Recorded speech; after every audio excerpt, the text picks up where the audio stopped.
कि यहाँ के प्रधानमंत्री नरेंद्र मोदी यूक्रेन के राष्ट्रपति जेलेंस्की से मिले थे, तो ऐसा क्या संदेश दिया जो पूरी दुनिया हैरान हो गई। पूरी दुनिया आज वाह वाह कर रही है नरेंद्र मोदी की। पूरे देश में, पूरे विश्व में भारत का डंका बज रहा है, नरेंद्र मोदी की वाहवाही हो रही है। तो ऐसा क्या उन्होंने संदेश दिया और ऐसा कैसा पॉसिबल हुआ कि आज जो युद्ध बढ़ रहा था वही युद्ध अब धीरे धीरे शांति की तरफ आ रहा है। आज इसी बारे में विस्तार से चर्चा करेंगे और खबर क्या है, इसकी अंदर की खबर क्या है, वो भी सारी बात करेंगे। देखिए दोस्तों, आपको पता है सबसे पहले प्रधानमंत्री नरेंद्र मोदी रूस दौरे पे गए थे। वहाँ उनकी मुलाकात पुतिन से हुई थी, जहाँ पर उन्होंने प्राइवेट लंच भी किया था आपस में मिलके, और वहाँ पर उनके बीच में कुछ ऐसी बातें हुई जो सीक्रेट थीं। बिजनेस के बारे में भी बात हुई। उसके बाद जो प्रधानमंत्री थे, ये कुछ दिनों के बाद जब वहाँ के जो पश्चिमी देश थे वो नाराज़ होने लगे कि रूस के पास जाकर आप इसका क्या युद्ध को रुकवा सकते हो, लेकिन आप तो जाके वहाँ आर्थिक सहायता दे रहे हो जिससे ये रूस और मजबूत हो जाए और युद्ध और ज़्यादा बढ़ के।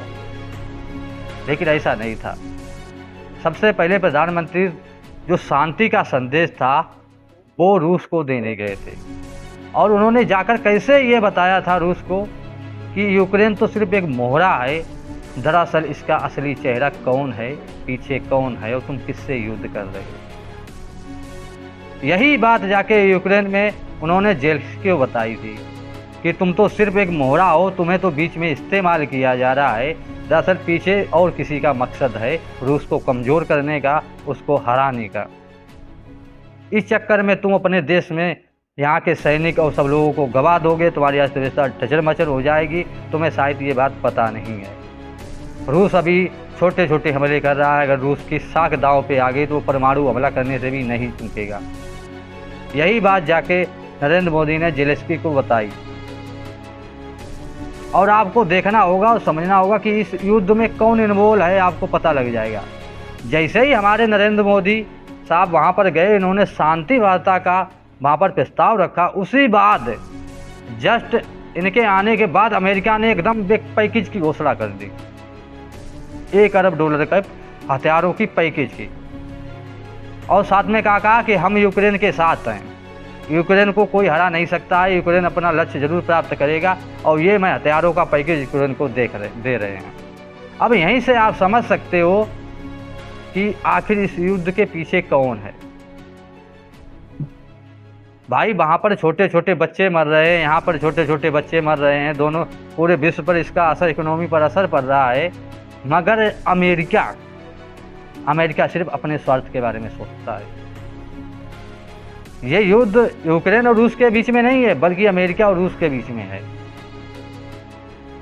भाई अमेरिका का तो इस बीच में फर्ज था कि जब प्रधानमंत्री नरेंद्र मोदी ने शांति का संदेश दिया वहाँ पर, तो उसका मुख्य मतलब था कि आप भी शांति की बात करते कि हम हथियार नहीं देंगे, बहुत हो गया युद्ध, अब ऐसा करो आप उसमें समझौता कर लो, बातचीत से जो है उसका हल निकालो, युद्ध का रास्ता छोड़ो। लेकिन नहीं, इन्होंने हाल एक पैकेज की घोषणा कर दी कि मैं तुमको इतने हथियार दे रहा हूँ, मारो। मतलब युद्ध को और भड़का दिया। लेकिन प्रधानमंत्री नरेंद्र मोदी ने ऐसी ऐसी सिगरेटें बात की जिसके कारण अमेरिका का ये असर बेसर हुआ, और इसी बात पर अमेरिका भी नाराज है कि इतना नरेंद्र मोदी का प्रभाव विश्व में है, इससे और ज़्यादा चिढ़ गया। मगर और देश बहुत वाह वाह कर रहे हैं, भारत की बहुत तारीफ कर रहे हैं कि भारत एक ऐसा देश है जो शांति का संदेश देके गया और इसका असर भी हो रहा है। आपने हाल ही में एक बात न्यूज़ में सुनी होगी कि जैसे ही भारत के प्रधानमंत्री यूक्रेन से लौट के आए, तैसे ही वहाँ के सैनिकों को रूस के ने यूक्रेन के सैनिकों को, और यूक्रेन ने रूस के सैनिकों को छोड़ दिया, अपने अपने वतन वापसी चले गए। ये पहला शांति का संदेश है। मगर हमारे देश में ही कुछ ऐसी राजनीतिक पार्टियां हैं ना जो कहती हैं नरेंद्र मोदी क्या है, क्या? अरे भैया, नरेंद्र मोदी की ताकत देखो इसमें, नरेंद्र मोदी क्या हैं। तुम्हारे भारत को कहाँ से कहाँ लेके जा रहे हैं। हर आज के ज़माने में हर इंसान भारत की बात सुनता है, भारत की बात समझता है और भारत की बात मानता है और भारत के बताए हुए रास्ते पर चलना चाहता है। ये पावर है भारत की। और ये पावर कौन लेके आया? नरेंद्र मोदी। अरे हम लोगों का अपना सीना फर्क से चौड़ा करना चाहिए कि हमारा प्रधानमंत्री ऐसा है जो विश्व का लीडर है, विश्व में हमारे देश की साख बना रहा है, संप्रभुता बना रहा है, उसका नाम रोशन कर रहा है। आज हम भारतीय जिस भी देश में जाते हैं वहाँ हम लोगों को सम्मान मिलता है। किसकी वजह से? नरेंद्र मोदी की वजह से।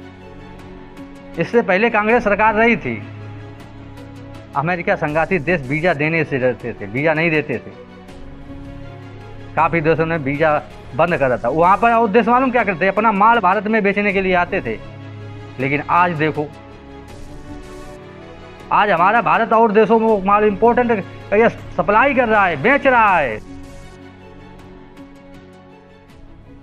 ये नरेंद्र मोदी की ताकत है। पहले हथियारों के लिए हम दूसरे देशों पर निर्भर हुआ करते थे, लेकिन आज खुद भारत अपना हथियार बना रहा है। नरेंद्र मोदी ने हर एक चीज में विकास किया है। आप गौर लगा के देखिए, चाहे आप रेल मार्ग देखिए, चाहे आप राज्य मार्ग देखिए, चाहे आप सड़क मार्ग देखिए, कोई भी आप देखिए, चाहे सेना का हो, कहीं का हो, हर स्तर पर नरेंद्र मोदी ने विकास किया है। फिर भी पता नहीं विपक्ष पार्टियों को क्या कीड़ा काटा है, पता नहीं इनके पिछवाड़े में क्या आग लगी है, इन्हें हमेशा गलती नजर आता है। इन्हें यह दिखता ही नहीं है कि नरेंद्र मोदी कर क्या रहे हैं।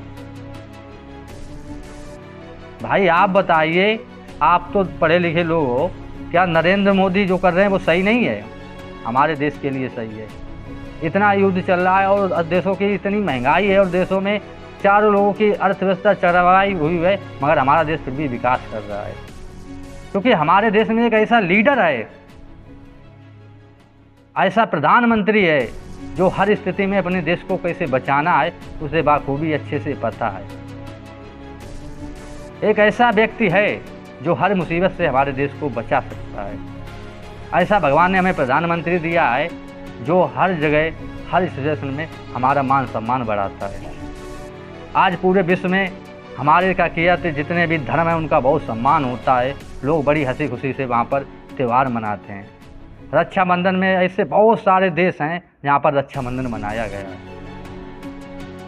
किसकी वजह से? नरेंद्र मोदी की वजह से, क्योंकि हमारा प्रधानमंत्री विश्व का प्रधानमंत्री है, मगर लोग को समझ में नहीं आता है। जब हमारा का किया प्रधानमंत्री यूक्रेन में गया तो यूक्रेन को बहुत अच्छे से उन्होंने समझाया कि देखो ये युद्ध का नहीं है, आप शांति से बातचीत करके इसका हल निकालिए। खून खराबे में कभी किसी का भला नहीं हुआ है। जो भी करना है शांति से करना है, शांति से इसका हल निकाला जाए। तो उसका हल निकला। युद्ध काफ़ी स्तर से अब कम होने लगा है और ये बात जेलेंस्की को बहुत अच्छे से समझ में आ गई है कि अमेरिका सिर्फ हमें बर्बाद करने पे लगा है। भाई अमेरिका का क्या है, तुम्हें अभी हथियार दे रहा है, पैकेज दे रहा है, बाद में कहीं तुम्हारे ही एक दो बंदरगाह को वो लीज पे ले लेगा, वो तो सारे पैसे वसूल कर लेगा। तुम वैसे भी मारे जाओगे, उसके बाद तुम्हारे बंदरगाह हैं, ये हैं, तेल डिपो हैं, ये सारे लेके वो वैसे भी तुम्हें कमज़ोर कर देगा। ऐसा तुम्हें कर देगा 100 साल तक तुम नीचे दबे रहोगे उसके। और ये युद्ध सिर्फ इस बात पे छुड़ा था कि केवल रूस ने कहा था तुम नाटो में मत जाओ। भाई हर देश को बुरा लगता है कि जो कभी मेरा ही अंग हुआ करता था, मेरा ही भाई था, आज वो मेरे दुश्मन से क्यों मिल रहा है। सबसे बड़ी बात यही है। यूक्रेन कभी संयुक्त राष्ट्र रूस का हिस्सा हुआ करता था, ये पूरा देश एक था, मगर कुछ सालों के बाद ऐसी स्थिति आई कि ये रूस, बेलारूस और यूक्रेन अलग अलग हो गए। तो इसकी यूक्रेन की सिर्फ एक जिद की वजह से मैं नाटो में जाऊंगा, मैं नाटो में जाऊंगा, इस वजह से ये युद्ध हुआ। और रूस ने सोचा कि ये छोटा मोटा कीड़ा है, इसको क्या 2-4 दिनों में मिटा देंगे, मगर उसके पीछे इतना पूरा नाटो ही सपोर्ट कर रहा था रूस को कमज़ोर करने के लिए। इतना सपोर्ट दिया नाटो ने जो यूक्रेन क्या करे, बका रूस बेचारा क्या करे, लड़ते लड़ते स्वयं थक गया। मगर अभी भी रूस के पास वो पावर है, उसके पास ऐसे ऐसे हथियार हैं, अगर वो चाहे तो यूक्रेन 24 घंटे में पता नहीं लगेगा, नक्शे से ही गायब हो जाएगा। अब आप आगे देखना, अगर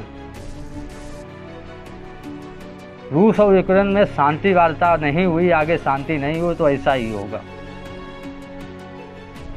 थैंक यू।